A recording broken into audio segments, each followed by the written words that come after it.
Molly is a friend.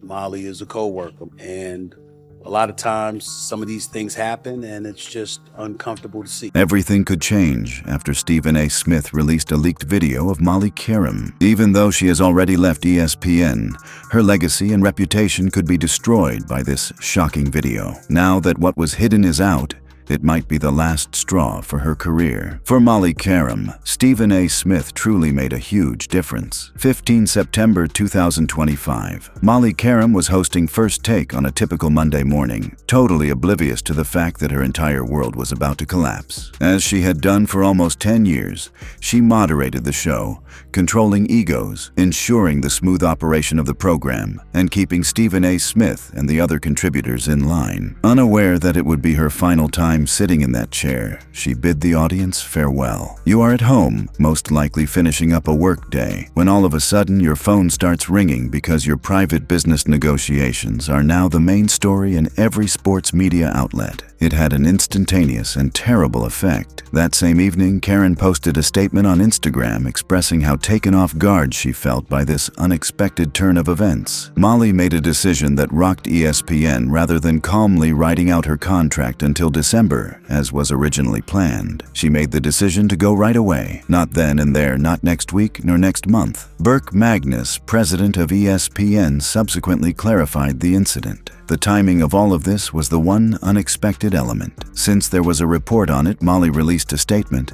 and after that, everything kind of slipped out of our individual hands. This was not a prearranged parting, complete with tearful farewells and videos of tribute. Insiders refer to this as an emergency escape. Marcellus Wiley, a former ESPN host, was the only one who truly grasped this and broke it down. This was an abrupt landing. This is an emergency exit. This is an emergency landing. This is one of those.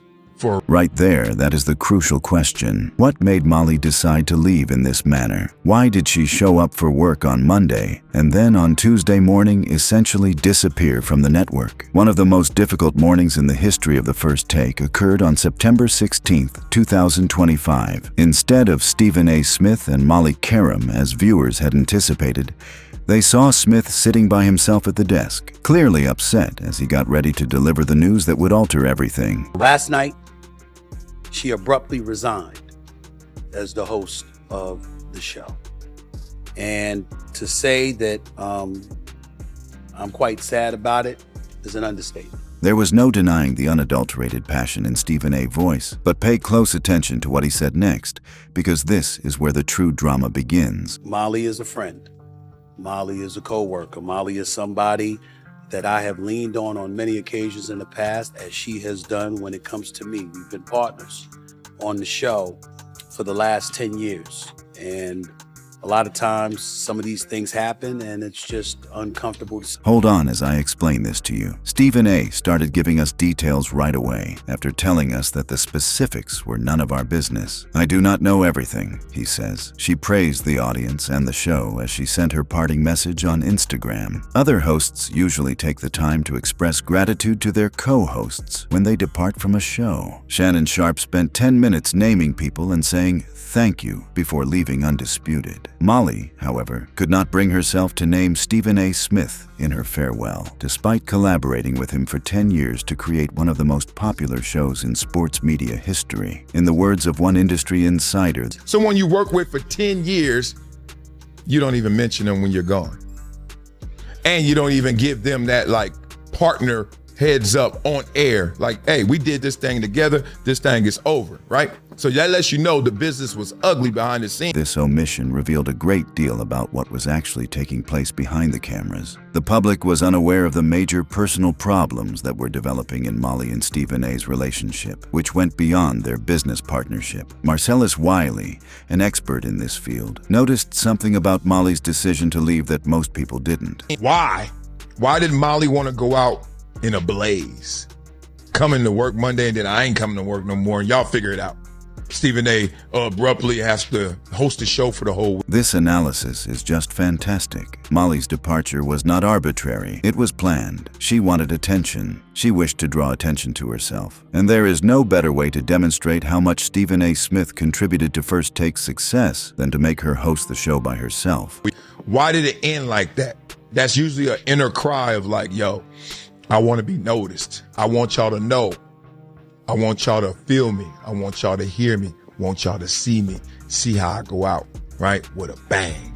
She went out with a bang. This was more than a simple resignation. This individual was expressing their worth, their accomplishments, and how they were treated inside the network. Additionally, it becomes increasingly clear that Molly had every reason to be unhappy when you learn more about what was going on behind the scenes. There was a lot of conjecture among the sports media. The events that followed would reveal some unpleasant realities about the actual workings of ESPN, and Stephen A. Smith's involvement in all of this would play a significant role in the narrative. The unexpected betrayal, the money, and the power. The contract discussions and power battles that utterly ruined a 10-year partnership are now the main focus of this novel. Additionally, you will comprehend why Molly Qerim believed she had no other option after hearing about the numbers and the people behind the scenes. As the host of First Take, Molly Qerim was earning about $500,000 annually, according to several industry insiders. Now, to the average person, $500,000 would seem like a lot of money. Let me reiterate, $20 million. Even though they were both crucial components of the same hugely popular show, Stephen A. was making literally 40 times as much money as Molly. As the co-host of the network's premier morning show, you receive a lower salary than others who broadcast programs that struggle to attract a steady viewership. Molly was not merely requesting more pay to continue in her existing position. She was requesting more possibilities at ESPN. She specifically desired the opportunity to host her own program, using Max Kellerman's strategy of moving from First Take contributor to platform owner. This was no irrational demand from an unknown individual. This veteran, who had been with the company for 10 years, wanted to advance naturally. They basically informed her that she could either go or stay in her current work for about the same amount of money. That's all. No development, no advancement, and no acknowledgement of her efforts. This is when things get truly gloomy because we have to discuss Stephen A. Smith's involvement in all of this. First Take is not the only show hosted by Stephen A. In addition, he serves as the show's executive producer. This implies that he has a big say in important choices about the show, such as hiring and funding decisions. Consider how dysfunctional this scenario is. When he signs off on you, when he signs for you, you get what you want. But guess what? There's a flip to it as well. When he doesn't sign off on you, when he doesn't sign for you, you don't get what you want. Many of the events involving other First Take characters over the years can be explained by this power dynamic. Take the examples of Shannon Sharpe, Max Kellerman, and Carrie Champion, all of whom departed under circumstances indicating they lacked Stephen A.'s complete support. The case of Shannon Sharpe is very instructive. Stephen A. appeared to have advanced knowledge of Sharpe's demise, according to industry insiders, and he was fast to make public remarks even as events were developing. This implies that Sharpe was not a participant in the executive meetings where personnel decisions were decided, but Stephen A. was. The treachery element becomes evident when we discuss what actually transpired during Molly's contract talks. Fox Sports reportedly approached Molly with a possible offer of $2 million a year for 3 years, plus bonuses. Thus, the scenario is as follows. Molly is requesting that ESPN either match her competing offer, which would treble her income, or provide her with more opportunities to make the case for staying. ESPN essentially said, take it or leave it, rather than battling to retain someone who had been crucial to their most popular show. Recall this statement made by Stephen A. on the first episode following Molly's departure. All make decisions that we deem to be in our best interest, for whatever reason. And that story is for her to tell. Do I have an idea? Of course I do. Am I going to share it with you? No.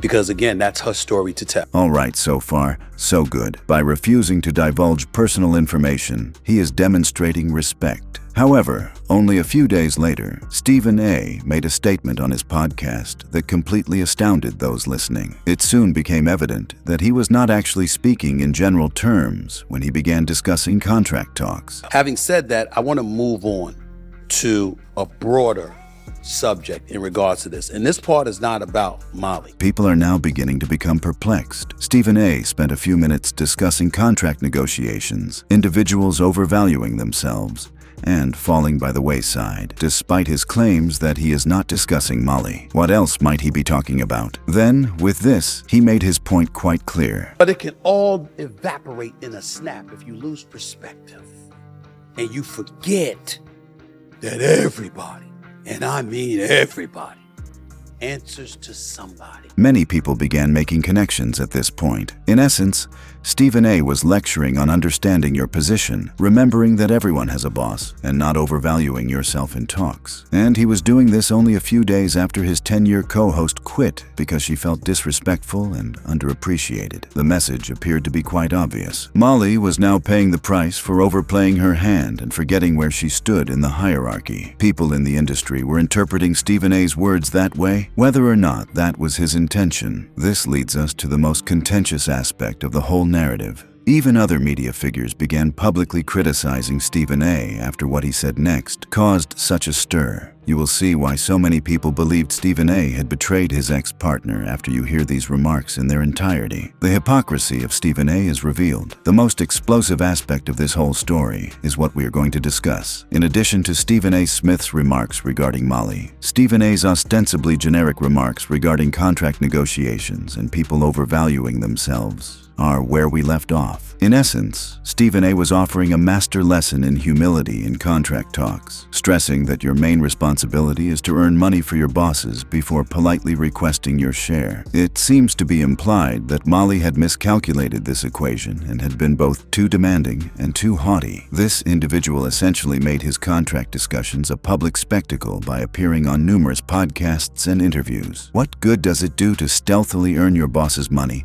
and respectfully request your share? Do you really believe I am that dumb? Later, he would give lectures on people forgetting their place and overvaluing themselves. He even went so far as to accuse NBA players of attempting to sabotage his contract negotiations because they disagreed with his opinions. Then, with this comment regarding Molly's circumstances, Stephen A. truly made the point. Regarding rumors that he wanted $100 million over 5 years, Stephen A. likened himself to Dak, the quarterback for the Dallas Cowboys. But it can all evaporate in a snap. You lose perspective. And you forget that everybody, and I mean everybody, answers to somebody. He was speaking directly about his personal 2008 to 2009 experience. He became overconfident, lost perspective, and lost his job. And yet here he was, telling Molly that she was repeating his own mistakes. By this time, the sports media business was beginning to feel very uneasy about what they were listening to. And it was not just Stephen A.'s remarks regarding Molly. And Emmanuel Acho, who went all out on Stephen A. in his Speakeasy podcast, was the most uneasy of all. And add on that, I don't know the details. Like, what are you doing? What are you doing? Like he said this. He said she abruptly resigned. That's a detail. Yeah. Mm-hmm. And then you're gonna say, when you take into account Stephen A.'s own history of exploiting contract negotiations for content and clicks, this accusation becomes much more damaging. Stephen literally used his 2024 contract discussions to create content for his TV program, podcast, and social media accounts. By discussing his own negotiations, he was generating discussion and receiving clicks. When Stephen was speaking to Chris Wallace about his contract demands in September 2024, he actually stated, "I am perfectly aware of what I am worth. Therefore, it was acceptable for him to choose his own value." He discussed his worth to the network, revenue, and ratings. He was effectively accusing Molly of overvaluing herself when she was doing the exact same thing, defending her value by pointing to her contributions to First Take success. Marcellus Wiley, meantime, was revealing even more about what had actually transpired behind the scenes through his analysis. I start to see the... I also wonder, bro, like from a human perspective, Molly was your sidekick for 10 years. Mm-hmm. We don't need to know she abruptly resigned. Yeah. Protect her at all costs. Yeah. That's my big... It was explosive. Wiley was implying that certain ESPN officials and Stephen A. had deliberately acted against Molly's wishes. Here, however, the hypocrisy is astounding. Stephen A. expected and demanded help from ESPN management during his own talks. He also made it a big issue when he did not get his way. Analyzing what Stephen A.'s did after signing his huge contract extension was the last nail in the coffin of his credibility. Stephen A. negotiated supplemental accords with SiriusXM worth an additional $36 million over 3 years, just months after securing his deal worth over $100 million. What a waste of humility and thankfulness for what you have. It became increasingly evident that Stephen A.'s remarks were more than merely insensitive as additional information came to light. Coming from someone whose entire career has been based on aggressive self-promotion, public contract negotiations, and refusing to accept anything less than what he believes he is worth, they were blatantly hypocritical. He overestimated himself during contract negotiations, got into arguments with ESPN executives, lost his job, and was unemployed for 10.5 months. Later on, he acknowledged that his ego had prevented him from making wise business choices. Recently about how Stephen A. Smith has that pull. Stephen A. Smith even talked about that when he checked Cam Newton recently, talking about, hey, I've hooked a lot of guys up with money. Following inflammatory remarks, Stephen A. departed ESPN once more in 2013, switching to SiriusXM until making a comeback in 2014. At $60 million spread over 5 years, his 2019 extension went rather smoothly. Instead of dealing with it in private as he had hoped Molly would, Stephen A. went on several podcasts to defend his value and draw comparisons to NFL quarterbacks when information spilled to the public. In March 2025, he ultimately agreed to a 5-year contract worth $100 million to $105 million, plus an extra $36 million from SiriusXM. However, he persisted in saying that people overvalue themselves in talks even after receiving this enormous payout, which many took as a jab at Molly. The last piece of evidence demonstrating Stephen A.'s hypocrisy was comparing his response to criticism during his own contract talks with his handling of Molly's predicament. Stephen A.'s accused critics of attempting to undermine his discussions when they questioned him during his 2024 talks. For the entirety of his career, Stephen A. Smith was a combative contract negotiator who made public demands, refused to settle for less than his perceived value, and used his position to his advantage. Stephen A. continues to earn over $20 million annually while preaching about compromise and humility. Molly Qerim's departure from ESPN is not the true sorrow of this tale. The receipts are all available for anyone who wants to view them, and Stephen A. Smith's handling of Molly Qerim's departure will go down as one of the most hypocritical events in sports media history, similar to this video. To learn more, click on the card that is displayed on your screen.